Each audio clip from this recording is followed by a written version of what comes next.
Are you okay? Yeah, I'm okay. Lock him up. Please, don't. Just let him go. We'll find a way. And we'll come back for you. It's pretty to think that, isn't it? You can't stand it, can you?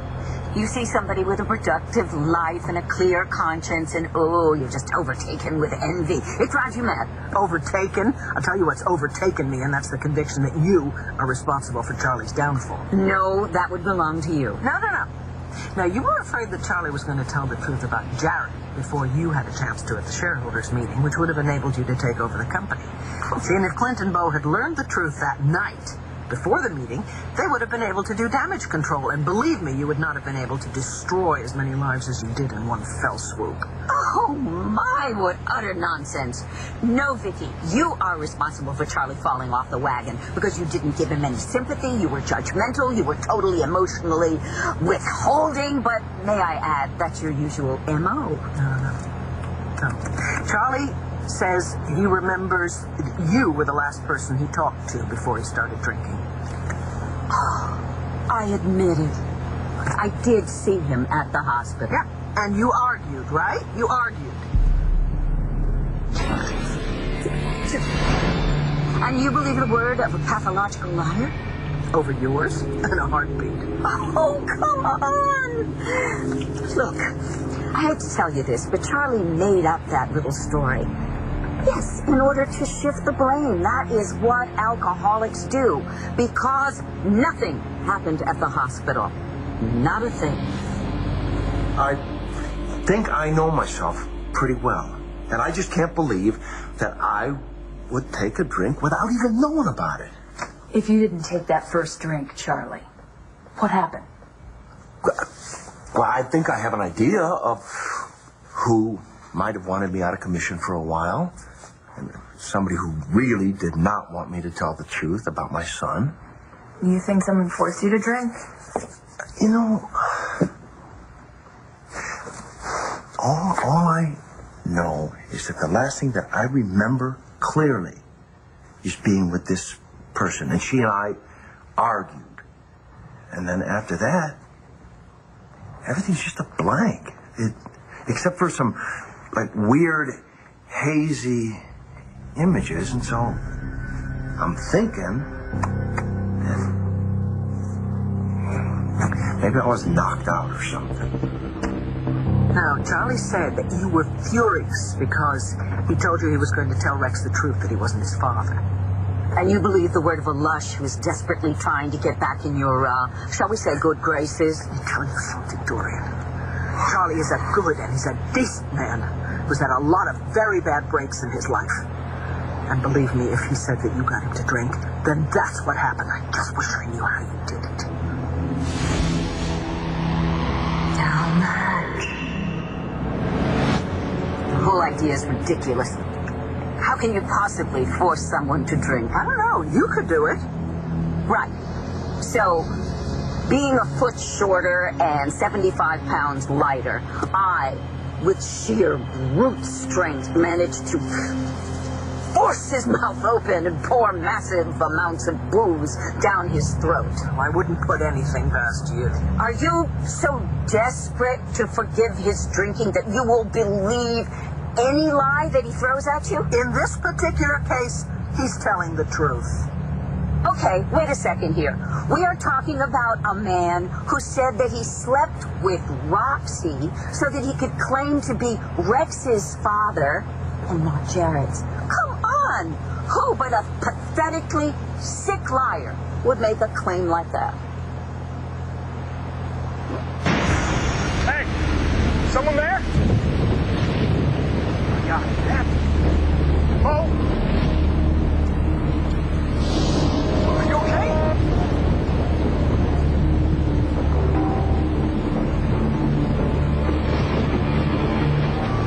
Sometimes people aren't what they seem. Not Dad. He's everything you said he was. I'm glad you like him so much. I love him. I thought you did too. I'm real fond of Brody.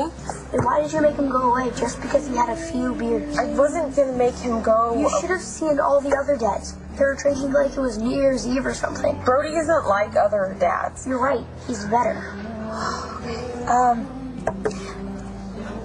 Sweetie, Brody has a lot going on inside of him. Things that bother him. The war, Mom.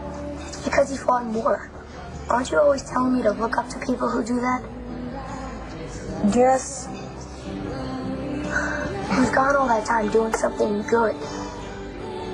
He's really upset that he missed all that time with you and me. He told you that?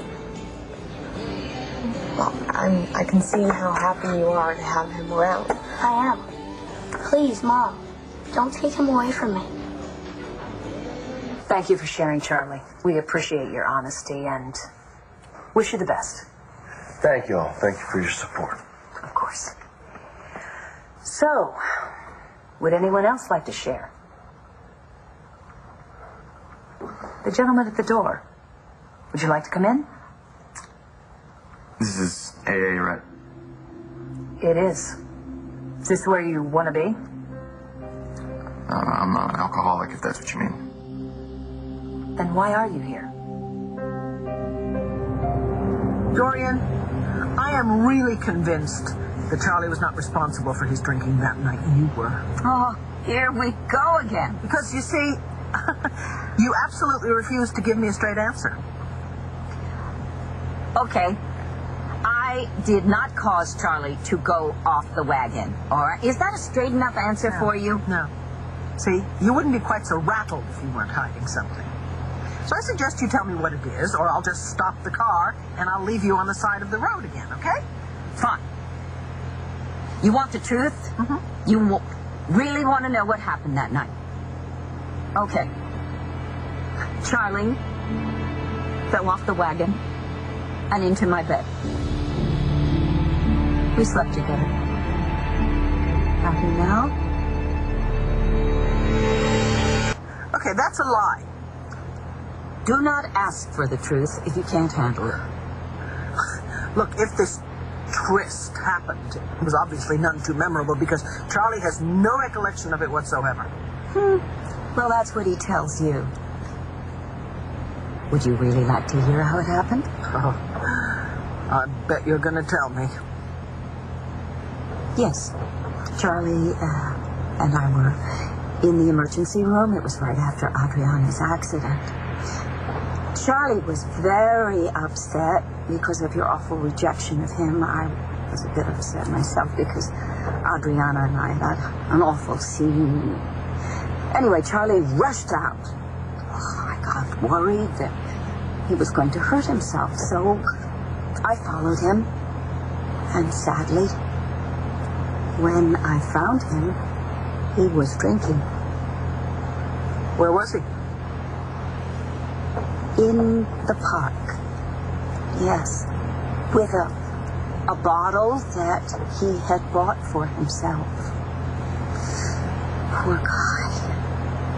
He was so devastated. He said the only way that he could numb the pain from the terrible things that you had said to him was to drink. And then it occurred to me, what if the shoe were on the other foot? What if this was Viki, who found Mel drinking? Wouldn't she try to help him? And so I decided to take Charlie home with me. He was really, really miserable, and I confess, I needed to soothe my own pain, and so I joined him in a few drinks. Oh, for heaven's sakes, you beg him not to drink, then you take him home and you join him? That's helpful. My goal at that point was to comfort him, because as Charlie was pouring out the vodka, he was also pouring out his heart to me. And he said it was very comforting to have a woman listen to him who wasn't so judgmental. And then, in an effort to get him to lighten up, well, afraid we had a few giggles at your expense. Yes, we did. I'd always liked Charlie. But that night he seemed especially charming, vulnerable, and one thing led to another. You know what? I just don't believe it. I think even if Charlie had been 4 sheets to the wind, he would not have gone to bed with you. I believe that you said the same thing about Joey and Clint. And as I recall, they both ended up in my bed, too.